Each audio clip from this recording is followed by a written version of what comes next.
నమస్కారం మిత్రులారా. ఇలా మంటలు వస్తుంటే ట్రాక్టర్తో ఎందుకు దున్నుతున్నా అనుకుంటున్నారా? వీడియో మధ్యలో చెప్తా. ఈ వేసవి కాలంలో రైతులు మంటలు పెట్టేటప్పుడు చాలా జాగ్రత్తగా అప్రమత్తంగా ఉండాలి.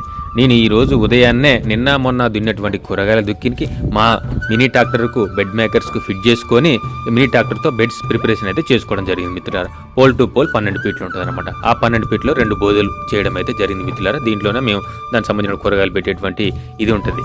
ఇక మధ్యాహ్నం పూట సడన్గా మా ఫామ్ హౌస్లోకి మంటలు వ్యాపించడంతో మోటార్లకు ఎక్కడికక్కడ ఆన్ చేసుకొని మా ట్రాక్టర్కు కల్టివేటర్ బిగించుకొని ఇక మంటలు లోపలికి దూరంగా వెళ్లకుండా గడ్డల దగ్గరికి వెళ్లకుండా ఎక్కడికక్కడ దున్నుకోవడం జరిగింది మిత్రులారా.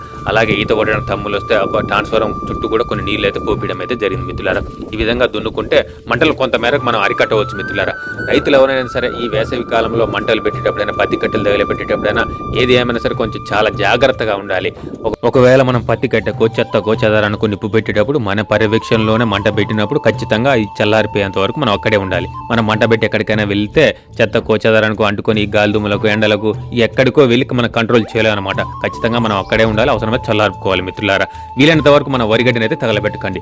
వరిగడ్డి తగలబెట్టడం ద్వారా భూమిలో ఉన్నటువంటి పోషకాలు నాశనమైనటువంటి అవకాశం ఉంటుంది. కాబట్టి వరిగడ్డి ఉంటే అది దున్నిన తర్వాత మురిగితే మంచి వేరు వ్యవస్థకు మంచి పోషకాలు అనేటువంటి అవకాశం ఉంటుంది. దానికైతే కంట్రోల్ అయింది మంట. ఏది ఏమైనా సరే రైతులు ఎవరైనా సరే దయచేసి గడ్డికి నిప్పు పెట్టొద్దని, పోషకాలను నాశనం చేయొద్దని మనస్ఫూర్తిగా కోరుకుంటూ ఒక రైతు బిడ్డగా మీ రాజబహదూర్ రెడ్డి.